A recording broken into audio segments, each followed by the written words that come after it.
салом алейкум дӯстони азиз, мухлисони барномаҳои телевизиони танин. барномаи нагӯ ки наметавонам оғоз мешавад ва дар ин барнома мо ҳаракат мекунем ки ҳикоя навиштанро таҷриба кунем. дар давоми фаъолияти эҷодӣ чанд ҳикояи ман дар рӯзномаҳо дар замони хурдӣ, яъне дар замони донишҷӯӣ, дар замони мактабӣ нашр шуданд, лекин ба таври мушаххас ва ҳирфавӣ то ҳол ман ягон ҳикояеро бандубаст накардам ва нашр нанамудам ва фикре ба сар зад ки чӣ мешавад мо як ҳикояеро таҳия кунем ва дар ҳамкорӣ бо устодон ва мутахассисон он ба рӯзномае, фарз канем дар рӯзномаи ҳақиқати суғ нашр шавад. хуб, ҳамин гуна андеша ҳаст ва як ғоя буд, як фикр буд ки ман мехостам онро рӯи коғаз орам ва ҳоло аз паи навиштани ҳамин ҳикоя мешавем. шумо мо пайгирӣ кунед ва албатта умед мекунем ки дар давоми чанд рӯз, шояд дар давоми як ҳафта мо ин барномаро таҳия мекунем, омода менамоем, ҳикояро менависем ва онро дар рӯзнома нашр мекунем. ба ҳар ҳол шумо пайгири барномаҳои мо бошед, хоса барномаи нагӯ ки наметавонам. дӯстони азиз, барномаи нагӯ ки наметавонам идома дорад ва ҳоло мо ба нависандаи халқии ҷумҳурии Тоҷикистон, дорандаи ҷоизаи давлатӣ ба номи Авабдуллоҳ Рӯдакӣ, устод Сорбон занг мезанем. устод Сорбон яке аз нависандаҳои хушсалиқа, нафаре ки дар ҷодаи нависандагӣ ба як сабку услуби хосаи хеш маъруф аст ва тавассути асарҳои эҷод кардааш ки ҳам дар замони шӯравӣ маҳбубияти хеле зиёд дошт ва ҳам ҳоло хонандаҳои зиёд дар замони истиқлол дорад.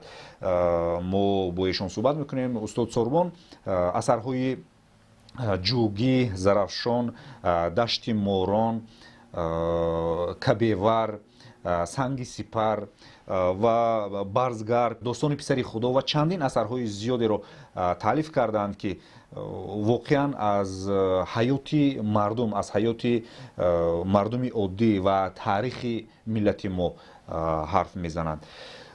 ва ҳоло мо бешон занг мезанем ва аз нозукиҳои санъати нигорандагӣ, яъне санъати нависандагӣ, хоса ҳикоянависӣ бохабар мегардем.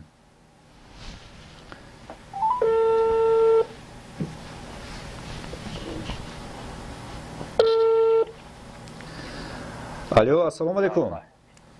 салому алайкум. устод, шумо хуб ҳастед? аҳволатон нағз? ман Осим Орифпур.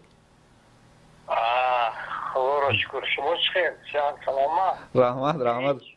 раҳмат устод. ташаккур. ҳоло мо як барнома сабт карда истодаем, номаш нагӯ ки наметавонам ҳаст ва мо дар ҳамин барнома санъати нигорандагӣ, яъне навиштани ҳикоя ва таълифи ҳикояро мо баррасӣ карда истодаем ва чун шумо яке аз нависандаҳои хеле маъруф ҳастед ва дар ин ҷода устуғонатон пухта аст ва мо пайваста асарҳои шуморо мехонем. шумо устод ҳастед ва дар ҳамин ҷода чанд савол доштам ва якум савол ҳамин ки устод, барои нависанда шудан, барои ҳикоя навиштан аввал чӣ бояд кард? аввал чӣ корро бояд кунад нависандаи ҷавон? устод Горкий мефармояд ки беҳтарин ҳикояро худи зиндагӣ медиҳад, яъне он чизе ки дар зиндагӣ рух медиҳад, нависандаи хо ҷавон бошад, хо меҳонсол, хо пир, ба ҳамон чиз бояд диққат равона кунад ва ҳамон чизро таҳлил кунад, дарк кунад ва маънии онро фаҳмад ки ӯ чӣ мегӯяд, ё гӯяндааш ё ин ки худи ҳамон ҳикоя чист. бале устод, консепсияи ҳикоя бояд аз чиҳо иборат бошад? бояд ҳикоя дар таркибаш чӣ дошта бошад? ман нашунидам. консепсияи ҳикоя аз чӣ иборат бошад? яъне ҳикоя дар дохилаш чӣ қонуниятҳое бояд дошта бошад? ҳамин чизе ки асарҳои бузург, романҳои бузург, қиссаҳои бузург мавод дорад, حکایه هم باید هم مواد رو داشته باشد، لیکن در قالب معین اخچام ریختم. بله. برای آفریدن ابراز باید نویسنده اساساً به چی اعتبار دهد؟ یعنی برای ابراز آفرید برای نویسنده چی لازم است اساساً؟ برای نویسنده همون آدمی که شما می آفرید باید پوره دانید، مثل رستم، مثل گرات، مثل قهرمان های مشهور یونان، زیوس، مثل قهرمان های شاهنامه. باید همون آدمی که می آفرید تمام خصلت های وی، کارهای وی و چگونه در دلش چه فکر و اندیشه دارد، چه خیر لباس می پوشد، چه کار می کند و مقابل کی مبارزه می برد و عموما در تفکرش چی است. تشکر. دوستان عزیز، ما با نویسنده خلقی جمهوری تاجیکستان استاد سوربون صحبت کردیم. از روی گفته استاد، از روی نصیحت استاد، باید نویسنده، نفری که به ایجاد مشغول است، یعنی حکایه می نویسد، باید از قهرمانهایش با خبر باشد و قهرمانهایش رو خیلی خوب داند. یعنی ابرازهای می آفریده او باید ریالی باشند. ابرازهای می آفریده نویسنده همانهایی باشند که او خودش نغز می شناسد. یعنی تخیلاتی زیاد لازم نیست. اطراف رو نگاه کردن در کار و آن نفرانی که با ما نزدیک هست باید درباره آنها باید بگوییم. و ما بسیار چیزهای خوبی را از استاد آموختیم و حتما در نوشتن حکایه رو کاربست میکنیم. ما رو پیگیری کنید. نشان مهر محیدین خوجازاد، این اثر سال 1974 به نشر رسیده است و سیومین مجموعه استاد محیدین خوجازاد است. پس از صحبت با استاد سوربون به خلاصه رسیدیم که باید با یکی از نویسنده ها واقعا روبرو صحبت کنیم و از نازکی های این نمودی هنر از ایشان پرسیم و آگاه گردیم تا اینکه در مجموع یک حکایه تهیه گردد.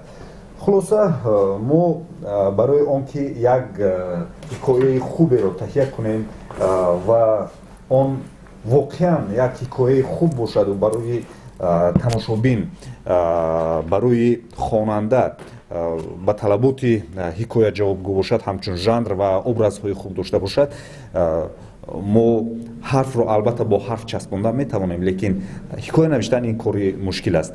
از این رو ما تصمیم گرفتیم که نزد استاد محیدین خوجازاد رویم، با ایشان صحبت کنیم و برای تهیه کردن یک حکایه از ایشان نصیحت ها گیریم و در دوام برنامه یک حکایه رو، آن حکایه که ما صحبت میکنیم و بررسی مینماییم، در یکی از روزنامه ها نشر نماییم.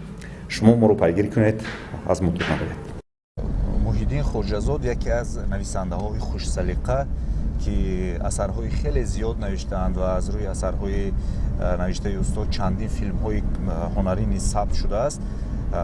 در ستاوروپول روسیه اصلا تولد شدند و قسمتی خیلی عجیب دارند. در روسیه تولد شدند به آن خاطر که عالم خان محمود خوجندی، یعنی پدری استاد محیدین خوجازاد رو سال 1930 به روسیه به قوقاز برای مدرس شدن بدرقه میکنند و جنگ شهروندی، جنگ بزرگ وطنی رو محیدین خوجازاد در روسیه پسی سر می نمایند و پس از برگشتن سال 1952 اگر خطا نکنم مکتب رقم 1 شهر دوشنبه رو ختم می نمایند. پس از آن همون تأثیری در روسیه بودن و معاشرت به اندیشه ما سبب می شود که استاد اول به فاکولته فیلولوژی روس داخل می شوند و پس از ختم فاکولته فیلولوژی روس بعد به فاکولته فیلولوژی تاجیک داخل می شوند. همچنین با کورس های تکمیل اختصاصی فیلمنامه نویسی نیز با مسکو می روند. خلاصه дар мавриди эҷод хеле заминаҳои бузург доранд дар мавриди таълим ва омӯзиш. ҳоло мо наздашон меравем ва занг мезанем, чун агар телефонашонро бардоштанд мо ҳатман бо ишон суҳбат мекунем ва худмонашонро пайдо менамоем, бо ишон суҳбат мекунем. муҳим дар давоми барнома мо як ҳикояи хурдеро таҳия менамоем ва барои бинандаҳо, барои тамошобинон, барои шумо пешниҳод мекунем. шумо моро тарк накунед. мо ҳамон қаблан занг задам, ҳамон шумо вақти масиҳат кардагӣ будем ки як барнома таҳия мекунем. ҳозир устод хонатон тахминан ҳамон тарафи чорраҳа ба буданд, чорраҳаи вай чорраҳаи рӯбарӯи қабристони русӣ. фаҳмо дуюм дом. дуюм дом панҷум падест. панҷум падест. хуб мана ҳозир майлаш устод набошад, оҳиста биромадан гиред, мо ҳам наздик шудем қариб. шуд гап не. майлаш ако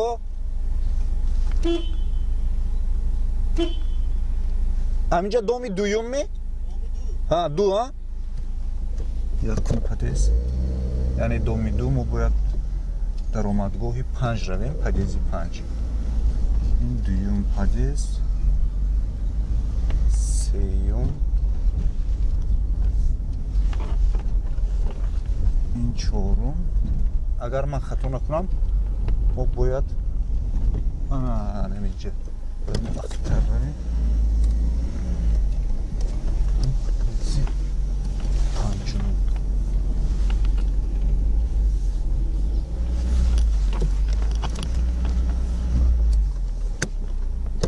мо омадем.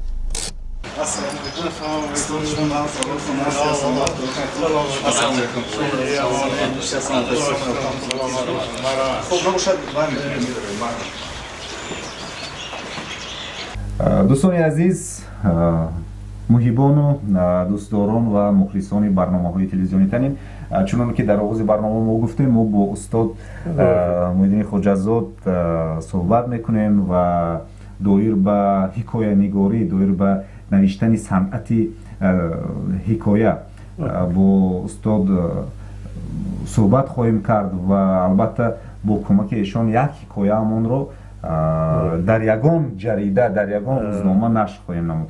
ва устоди азиз, барои шумо ташаккур ки барои мо вақт ҷудо кардед. саломат бошед.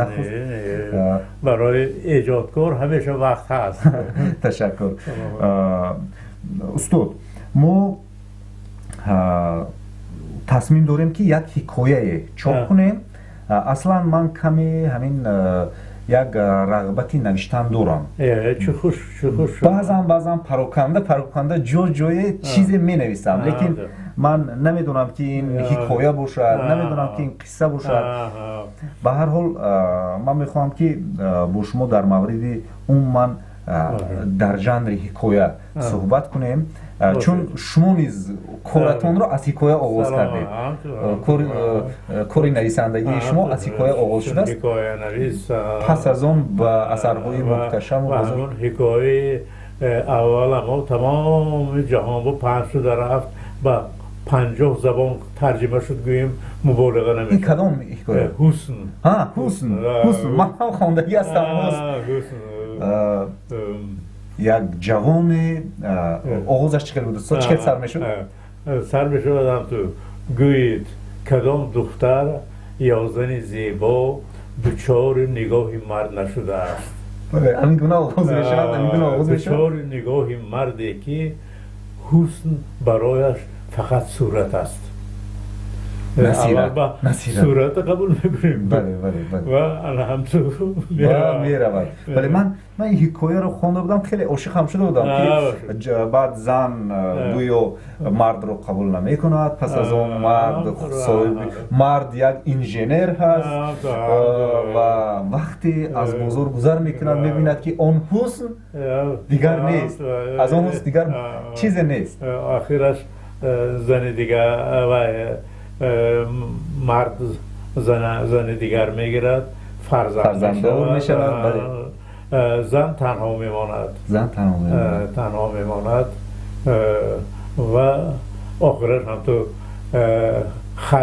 می‌بیند که اینجا این راهش یافتگی همراهش یافتگی خیر میگوید با درد و علم خیر میگوید مردکم بی درد و علم بی درد و علم زیرا که حسن چی بودنش فهمید در همین یعنی در حسن به اندیشه شما در باطن هست در ضمیر هست یعنی امروز چهره های زیبایی که ما میبینیم این نه آنه که ما باید شناسیم همطور عموما حسن این در داخل است در وجود انسان است از صورت در صورت اما در عشق و عاشقی های دوره اول فقط صورت میبینیم همین حسن دارد زیبا عجایب و آرایب میگویم لیکن در صورت ظاهر سیرت باطن هم هست که این سیرت باطن آدم با یک سوال و با دو سوال و با هم بودن نمیفهمد و اینجا مورد در کار، فاصله در کار، اندیشه در کار، مناسبت در کار که رفته همین صورتی که به حسن تبدیل می‌یابد این حقیقیش صورتی که از حسن نگذشت این سنی خب استاد من یک حکایه آماده نمودم نامش دل سیاه مثلا شاید همین واقعه همین چی میگوید همین حالت در شما هم باشد یک وقتی میرسد که به دلتون چیزی نمیگنجد و دلتون سیاه گویا یک کاری بده یک واقعی بده رو شما انتظار هستید گویا کسی از شما میرود گویا کسی رو از دست میدهید یعنی دلتون سیاه هست همین گونه حالت چون در خودی من بود خودش از ملاقات های اول شخص فرد شناخته دل سیاه نام گذاشتن این علاقه اختراع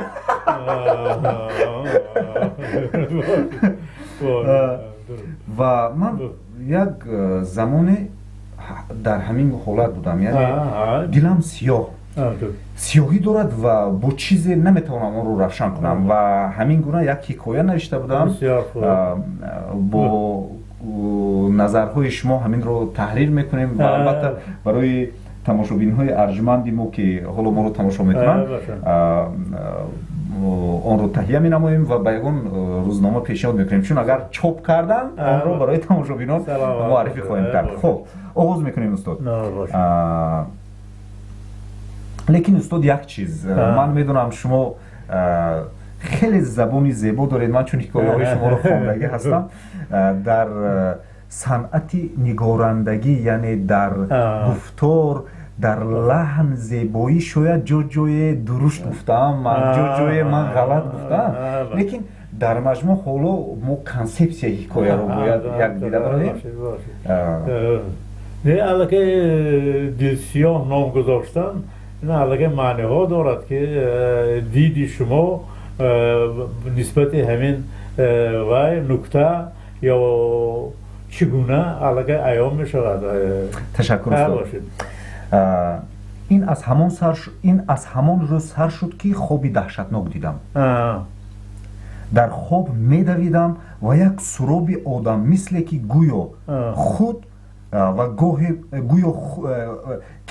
گاه خرد و گاه بزرگ می شد از پسم می دوید گاه مرا قریب از گردنم می داشت و گاهی از من در مسافه خیلی دور بود یعنی گویا قهرمان خواب دیده است گویا خواب دیده است من نیز مثل قهرمان های فیلم های فانتاستیکی از بالای بیناهای بلند آشیانه مثل بلند آشیانه خود را به پایان می زدم از یکی به دیگری می پریدم و مثل آدم تنک به دیوارها چسبیده می برآمدم فانتاستیکی کجای خواهم می پریدم و هیچ مانده نمی شدم сояи сиёҳ низ аз пасам мепарид ва дар ҳаво алвонҷ мехӯрд. дар ниҳоят ҷое расидам ки ба ғори чуқури бетаг монанд буд. сарозер ба ғор фурӯ рафтам ва дар торикӣ пас нигашта сояро надидам. хурсанд аз он будам ки сояро ғолиб омадам. чун ба таги чоҳ расидам, аз тарси он ки афтида худро маиб мекунам, чашмонамро сахт пӯшидам. аммо хеле оҳиста бархилофи фикрҳоям ва қонуни физикӣ ба по истодам. яъне хоб аст. бисёр хуб. оби чоҳ равшан буд ва нури сангҳои зери об чоҳро дар ченаки қади ман равшанӣ мекард. гӯё дар зери пои ман сангҳои қиматбаҳо меистоданд. дар ҳамин вақт ба сарам фикре зад ки санги қиматбаҳо дар ҳолати нуре расидан инъикоси нур мекунад ва равшанӣ медиҳад, мисли моҳтоб ки нури офтобро инъикос мекунад ва дар шаб мо моҳтобро равшану мунаввар мебинем. чӣ гуна ин сангҳои пурнур бесарчашмаи нур нурафшонӣ мекунад?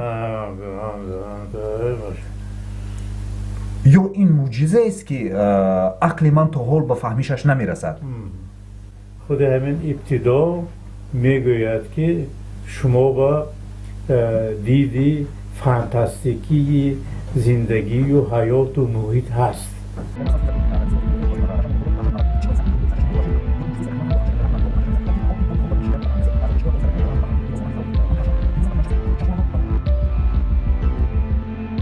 тавба, ман танҳо ба ту ба оила ташаккур раҳмат ҳазор раҳмат ташаккур барои чой ҳазор раҳмат. хоб дид ки як сиёҳе инро қаҳрамонро таъқиб мекард ва ҳамин сиёҳӣ дар дилаш дар давоми 2 моҳ шишт ва боз як хоби дид ки як нуре бо он сиёҳӣ ҷанг мекунад ва пас аз он дилаш равшан шуд. ва агар шумо ин хел ба тафсил шарҳу баёни лаҳзаҳое ба ман намегуфтед, ман пурра намефаҳмидам. бо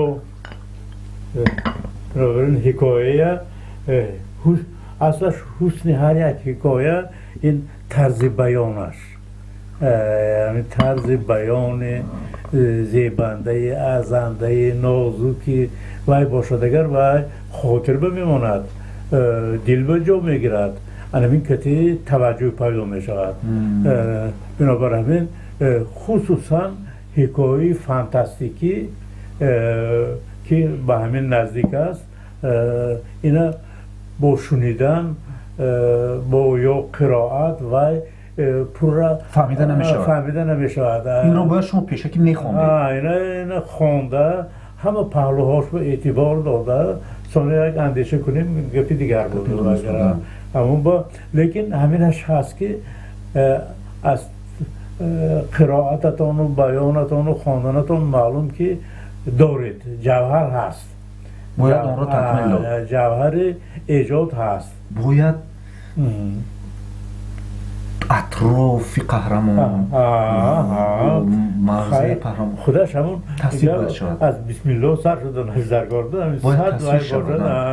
бисмиллоҳ саракат авҷ гирифтанаш дар гор ва як гала ҳатто ҳамин ҳикоя қонуниятҳои зиёде дорад ки аз шиносоӣ сар мешавад, ба воқеа мегузарад, воқеа ба чӣ гуна воқеа мегузарад, нукта ба нукта лаҳзаҳоша ҳазм кардан дар гора.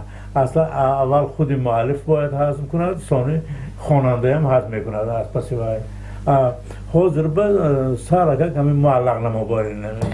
ина мешавад ки масалан бештар бо тасвири атрофи қаҳрамон, бо тасвири хонадонаш, фарзандонаш, бо тасвири на танҳо ҳолати ботини қаҳрамон, балки атрофи он метавон як ҳикоя.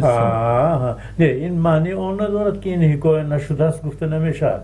мо пурра ҳамтун ба чашм дида сони حکایه نه تنها چشم میبیند سخناش بیانش بلکه بسیار نکته های هست که حسن سخن ملاحت سخن صفت سخن نکته های بسیاری هست که وای با فرصت که مطالعه کردید پیدا میشد. قسمت دومی صحبت ما این در اطراف خود شماست، در اطراف حیات شماست. اصلا شما سه نویسنده دوست داشته خود رو بگویید، چند کیها هستن با اندیشه ما نویسنده های دوست داشته شما همچون نویسنده کیها رو شما دوست می‌دارید؟ اکنون همش نامه عمل کردی وابسته ما تولد ما ستاوروپول. بله ستاوروپول با همون سال 41 تا 46 این جنگ و جدال ها که ما در روسیه بودید شما؟ در روسیه بودیم و کرا همون محیط من اکن اونجا راه ساخته که مکتب تاجیکی بود، آموزگاران تاجیکی بودن، درس میدادن و کرا لیکن محیط روسی بود. همه اونجا 30,000 کس رفتگی بودم بدرها شده. از جمله پدر شما؟ از جمله پدر ما، از جمله آموزگارای زیادی و های زیادی، از جمله جمعه آدینه هم همونجا بود، دادرش همونجا بود. استاد چون درباره بدرها گفتیم، پدرتون رو در یاد دارید؟ پدرتون رو در یاد دارید؟ از پدرتون چی خاطرات؟ پدر در دوره جوانی در نظر نه ما ثانی پدر کوفته پدر پیشتر آمدگی بودن این طرف و ما پدر کوفته آمده از خوجند نیافته به سمرقند رفته فهمیدیم که آن کس در نزد شریک درزشان عینی خود عینی اون کس با مکان و منزل جدا کرده داده پرشان به همکاری ها داشتن و ها سرمایه‌ای و بدیلشناسی اینها که مدرس‌زاده ها بودن اساساً مطالعه بدیل اینها به هم دیگر پیوسته بود. بعد از ستاوروپول آمدن من و مادر اونجا ماندیم ثانی این کس زن گرفتن ما سمرقند برفته در تق کرده خانه‌شان رو یافته فهمیدیم که امین ینگه هستیم. با کی رفتید؟ با مادر رفتید؟ با مادر رفتم. با مادر شما همراه رفتید؟ چند ساله بودید تقریبا؟ همون وقت اکنون 10 ساله. 10 ساله کار هم تو شد که جمع اکنون کسی دراز هم تو شد که پدر من خودشان با گرفتن مادر خوجم بفرستاندن پیش برادر پیش فرزنداشان با فرزنداشان انمی خیل گویا که ما با دیدار پدر رسیدیم و از دیدار مادر جدا شدیم. چی سبب شده است که شما با حکایه نوشتن، اثر نوشتن، پویز نوشتن، رمان نوشتن کمر بستید؟ یعنی شاید همان صحبت های استاد عینی بود، شاید همان مکتب بود، شاید همان محیط بود. باشد همچنان ابتدایش چنانه که گفتم من محیط روسی بود. من اساساً کتاب روسی میخواندم، روسی و همین خصوصاً چخوف خصوصاً یک قصهش غصه نام دارد. غصه همین چیزا خوانده فهمیدم که اکنون قصه های دراز درد بسیار داغ بسیار و بسیار همه اینهای چگونه چخوف در وی غصه خود افاده کردند، درد و داغ. همین من یک علم دیگر برفتم که اگر انسان درد و داغش یک چیز ساخته به صورت حکایه می قصه می پویست می گیرد دل خودش سبک می شده است. سال 60 نارک در یک مجلس ادیبان میرزا ترسوزاده برحیات گفتن رفیقان از تمام جمهوری اتفاق سویتی شاعرها، نویسنده ها، پوبلیسیست ها آمده آموخته اثرها نوشته ایستادیم. چرا ما خاموش نشینیم؟ گفتن مراجعت به ادیبان وایکره. انا میگویم که به همه بودو ما حال نو رفتگی اتفاق نویسنده ها و نو رفتگی وایکره خود به خود وایکره که چرا ما چیزی ننویسیم. انا میگویم بعد چند دو سه روز عریضه نوشته.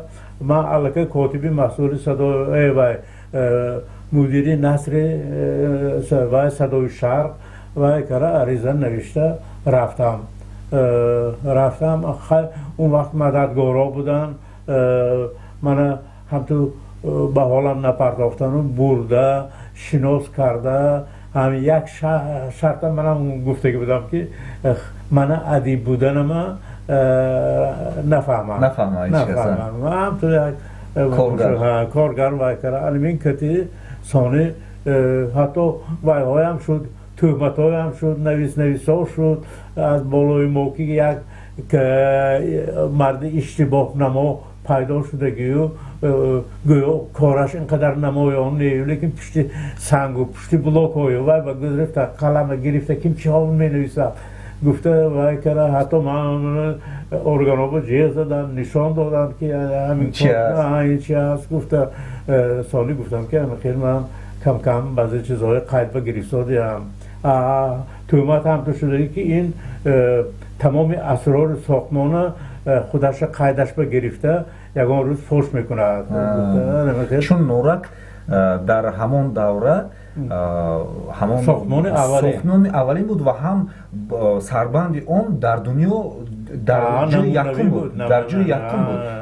یکی از ساختمان هایی بود که بزرگترین تمام دولت های مثلا هم سابق شوروی و هم بیرون از شوروی اون دولت ها رشک میکردن. از شنار خمبیدگی میرزامودین در نارکای از بین خلق سالش ای شستم گذشته او ببین سرکارکای گاه به دستش ویبراتور و گاه به پشتش زنبره جای کارش کتلوانه سایبانش کمره.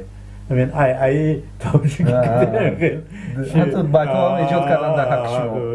قریب که پیروهایی که همین کار سخت میگرفتگی پیدا نشدن.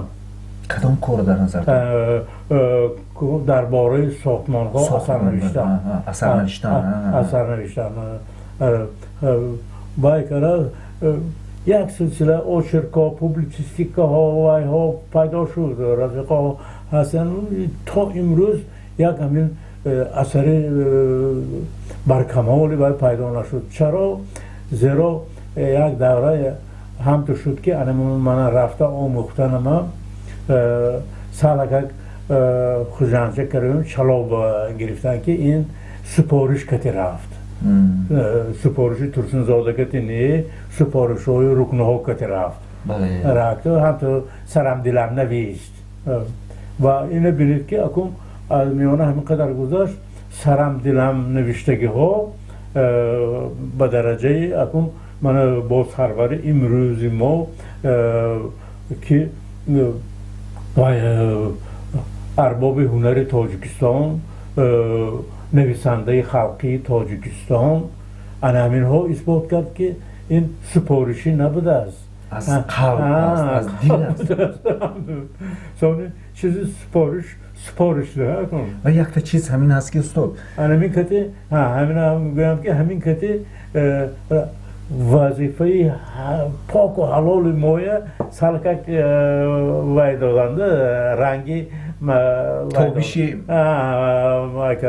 خب استاد عزیز واقعا وقت حکم است. وقت حکم است و حالا ما از آن خوشنود هستیم که تمام اثرهای شما در 8 جلد منتخب آثار جمع آوری شد و در تمام کتابخانه‌های تاجیکستان این کتاب‌ها هستند و من امید میکنم که خواننده‌ها ورقگردان میکنن، ورق میزنن و چونانی که حالا گفتیم در مورد آبروشنایی، در مورد آن اثرهایی که شما در ساختمان نوشتید، من هر کاری که شما کردید، هر کار ایجادی که کردید این یک صحیفه تاریخ است. باشه. در انتهای صحبت از شما یک سوال میپرسم. باشه. سوال همین است که با اندیشه شما همچون یک ادیب، همچون یک نویسنده، همچون یک روشن فکر، باشه. یک روشن ضمیر، تا چه اندازه برای ایجادکار از دست دادن انسان‌های عزیزش، انسان‌هایی که برایش عزیز هستند، تا چه اندازه دشوار است؟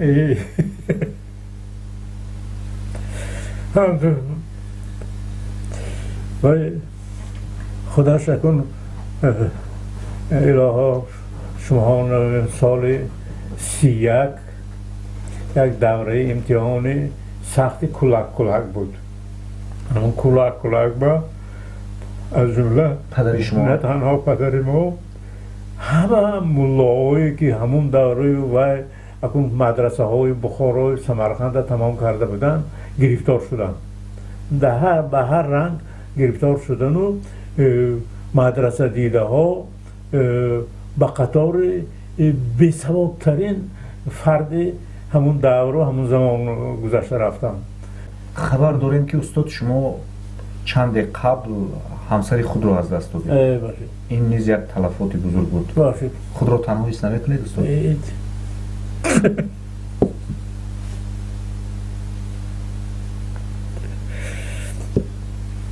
عجیب که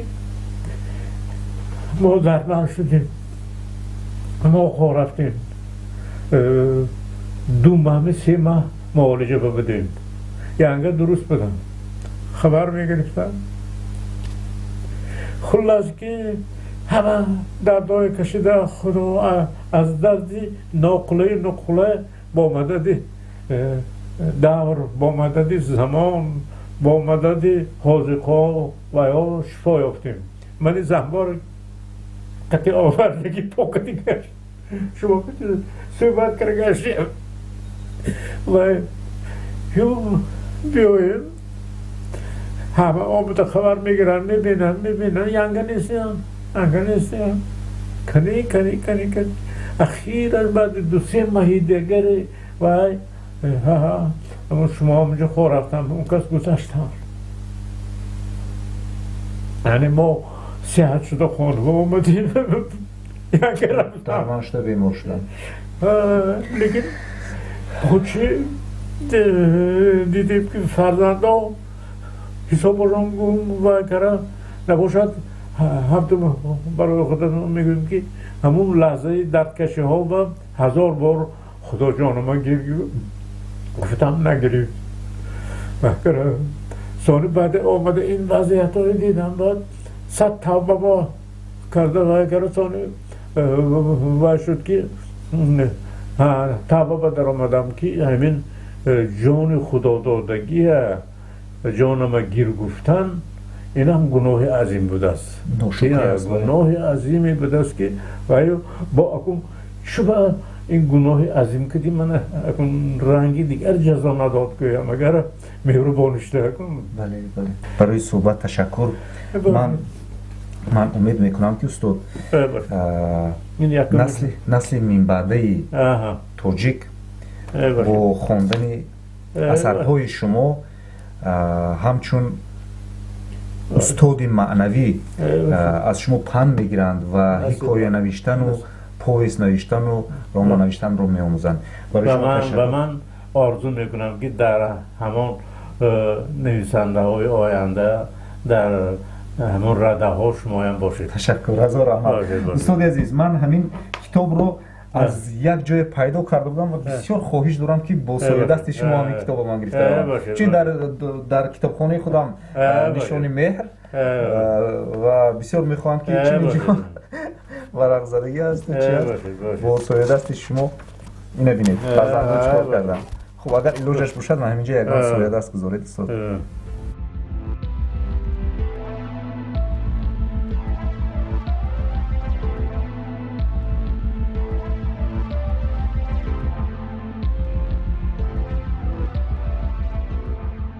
از نام کلی تماشاگران تلویزیون به شما سپاس می‌گویم و امید میکنیم که امید دراز داشته باشید. خیر باشید. тамошбинони азиз, мо дар интиҳои барнома ба шумо як хабари хуш дорем. Хабари хуши мо ин аст ки дар ниҳоят ҳикояи мо ба нашр расид бо номи дилтангӣ. моро дилсиёҳ монда будем, лекин ҳайати эҷодии рӯзномаи ҳақиқати сух тасмим гирифтанд ки номи ин ҳикоя дилтангӣ бошад ва ҳайати эҷодӣ устод Саидамин Ҷело, устод Мухтори Абдулло ва устод Сураю Ҳакимова таҳрир карданд ва дар баъзан ҷо иловаҳо ворид шудааст ва дар рӯзнома бо имзои банда Осим Орифпур ба нашр расид. мо дар ниҳояти барнома як чизро мегӯем: кори намешудагӣ нест. ҳар коре ки шумо мехоҳед, ҳар коре ки шумо мехоҳед онро анҷом диҳед, ҳар коре ки шумо нақша кардаед, он ҳатман анҷомпазиранда аст ва танҳо барои он кӯшиш бояд кард, танҳо барои он ҳаракат бояд намуд ва дар ниҳоят шумо ба мақсад мерасед.